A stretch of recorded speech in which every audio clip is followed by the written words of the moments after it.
Johnny master లైంగిక వేధింపుల case Telugu cinema ఇండస్ట్రీలో ప్రకంపనలు సృష్టిస్తున్నది. జానీ మాస్టర్ దగ్గర పనిచేస్తున్నటువంటి మహిళా కొరియోగ్రాఫర్ మీద ఆయన లైంగికంగా దాడి చేసిండని చెప్పి ఫిర్యాదు అందుతోని జానీ మాస్టర్ కోసం పోలీసులు గాలించి ఎట్టికేకలకు దొరకబట్టిల్లు గోవాల.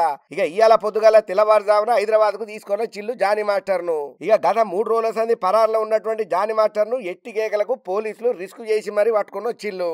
ఇంకా అంతనే కాకుండా జానీ మాస్టర్ మీద ఫోక్సో చట్టంలోని కేసులు, నాన్ బెయిలబుల్ కేసులు కూడా నమోదైనాయి. మైనర్ గా ఉన్నప్పుడే నా మీద లైంగికంగా దాడిలకు పాల్పడ్డాడని చెప్పి బాధితురాలు ఫిర్యాదు ఇచ్చుతోని ఫోక్సో యాక్ట్ ను కూడా యాడ్ చేసిల్లు. ఇక ఈ ముచ్చట ఇట్లుంటే ది జడ్జి గా వ్యవహరిస్తున్నటువంటి హీరోయిన్ హంసికను కూడా నా కెరీర్ లా లైంగిక వేధింపులు ఎదురైనాయని చెప్పి చెప్పుకొచ్చింది. ఈ ముచ్చటను ఆమెనే స్వయంగా గతంలో చెప్పుకుంటూ వచ్చింది. హీరోయిన్ హంసిక గతంలో తన జీవితంలో జరిగిన కొన్ని ఘటనలను ఓ ఇంటర్వ్యూ ద్వారా అభిమానులతో పంచుకునే ప్రయత్నం చేసింది. అందరి అమ్మాయిలాగానే నేను కూడా చాలా అవమానాలను ఎదుర్కొన్నా. చాలా మంది నా మీద కూడా లైంగిక దాడులు చేసిల్లు. సినిమాలో పనిచేసే డిజైనర్స్ నాతో రూడ్ గా బిహేవ్ చేసేటోళ్ళని, నాన్ సింక్ లో ఎక్కడ పడితే అక్కడ టచ్ చేసేటోళ్ళని. ఒకనొక టైంలో ఈ మోడల్ల బట్టలు నాకు చేయిస్తారని అడిగితే వాళ్ళు లేదు మేము చెయ్యము, మీకెందుకు చేసియాలని చెప్పి ముఖం మీదనే చెప్పి షీప్ గా మాట్లాడిన వాళ్ళు ఇప్పుడు నా కోసం బట్టలు కుట్టనికే వాళ్ళే డిజైన్లు తయారు చేస్తున్నారు. స్టార్డమ్ వచ్చేంత వరకు ఈ బాధలు తప్పవు. ఇంక అంతనే కాదు, నేను తెలుగు సినిమా ఇండస్ట్రీలా మస్తు ఏదింపులకు గురైనా.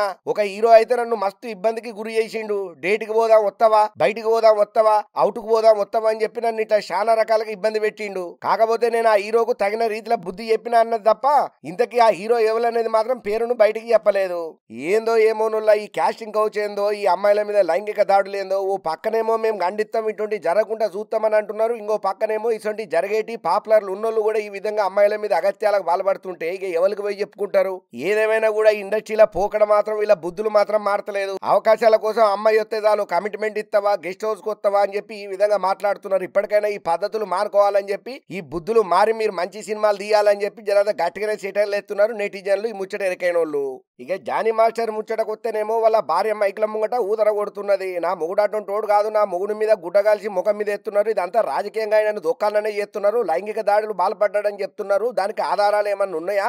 ఆ పిల్లకు చాలా మంది తోటి ఏ పేర్లు ఉన్నాయి, అసలు ఆ పిల్లనే తప్పు, ఆమె చాలా మంది తోటి రిలేషన్లు ఉన్నది. అనవసరంగా జానీ మాస్టర్ ను రాజకీయంగా ఎదగకుండా పాపులర్ అవుతున్నాడని చెప్పి, ఫేమ్ లో ఉన్నాడని చెప్పి కావాలని బురద తల్లే ప్రయత్నం తప్ప ఇంకోటి కాదు. జానీ మాస్టర్ ఎప్పుడు అట్లా చేయడు.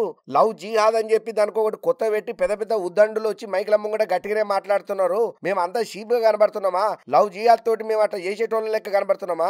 మందిని చంపేటోళ్ళ లెక్క కనబడుతున్నామా? మమ్మల్ని ఎందుకింత మానసికంగా అనరాని మాటలు అంటున్నారు మీరు? జానీ మాస్టర్ చాలా మంచోడు, ఇండస్ట్రీలో ఆయనకు మంచి పేరున్నది. ఎప్పుడు ఏ కాంట్రవర్సీలకైనా ఓలేదు. ఆయన పనేందో ఆయన ప్రతి ఒక్కళ్ళతోటి కూడా అంత మంచిగా ఉంటాడు, అంత మర్యాదగా మెదులుతాడు. మరీ ముఖ్యంగా ఆడలతోటి ఇంకా మంచిగా మెదులుతాడు. గసంటోని పట్టుకొని గుడ్డగాల్చి ముఖం మీద ఎత్తారు, నిజం నిరూపణ తెలుస్తుంది. పూర్తి నిర్దోషిగా జానీ మాస్టర్ బయటపడతాడని చెప్పి వాళ్ళ భార్య చెప్పుకుంటూ వచ్చింది. సరే, ఈ ముచ్చటంతా ఇట్లుంటే కొంతమంది ఏమంటున్నారంటే నిప్పులేందైతే పొగరాదు కదా, మరి ఆ కేసు ఇచ్చిన అమ్మాయి ఎవరి మీద ఇయ్యింది, జానీ మాస్టర్ మీదనే ఎందుకు ఇచ్చింది అంటే అక్కడ ఏదో ముచ్చట ఉన్నదనే కదా, ఏదో మతలబ్ అవుతున్నదనే కదా, ఏదో ఆ అమ్మాయికి అన్యాయం జరిగిందనే కదా అమ్మాయి అంత ధైర్యంగా ఎట్లా చెప్తుంది అని జనంతా గట్టిగానే క్వశ్చన్లు ఎత్తున్నారు ఈ ముచ్చట ఎరికైన వాళ్ళు.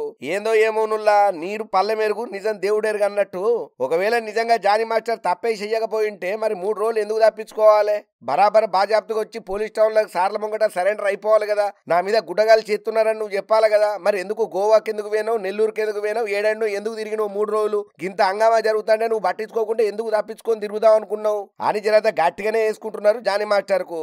ఏదేమైనా పోలీస్ పెద్ద సార్లే కలగ చేసుకొని నిజాలను బయట పెడితే తప్ప ఈ పంచాయతీ అయితే ఒడిచిపోయేటట్టు కనబడతలేదు. అయినా ఈ లైంగిక దాడులు, లైంగిక బెదిరింపులు, కాస్టింగ్ కౌచ్ అనేటివి ఒక తెలుగు ఇండస్ట్రీలోనే కాదు, ఓ పక్కన మలయాళ ఇండస్ట్రీని షేక్ చేస్తున్నది. పెద్ద పెద్ద హీరోయిన్లే బాజాప్తా బయటకు వచ్చి మరి పెద్ద పెద్ద హీరోల మీద కంప్లైంట్లు చేస్తున్నారు కాస్టింగ్ కౌచ్ గురించి. శ్రీరెడ్డి ఏమంట కాస్టింగ్ కౌచ్ అని చెప్పి శాంబర్ ముంగడ ధర్నాకు దిగిందో అప్పటి సంది ఒక్కొక్కరుగా ఇగో ఈ లైంగిక దాడుల మీద ధైర్యంగా బాజాప్తుగా వచ్చి కంప్లైంట్లు ఇస్తూనే ఉన్నారు. మరి కాస్టింగ్ కౌచ్ ఇంతటితో ఆగుతుందో లేకపోతే మళ్ళీ ఇంకా ముందరికి ఇంకా పెద్ద పెద్ద సిల్కి గాలివాన అవుతాయో. మొన్నటికి మొన్న పూనం కౌర్ కూడా త్రివిక్రమ్ శ్రీనివాస్ మీద నెగిటివ్ గా కామెంట్లు పెట్టుకుంటూ వస్తున్నది. మరి వీటన్నిటికీ ఎప్పుడు చెక్కు పడుతుందో ఏందో మనకు మాత్రమే తెలుసు. చూద్దాం.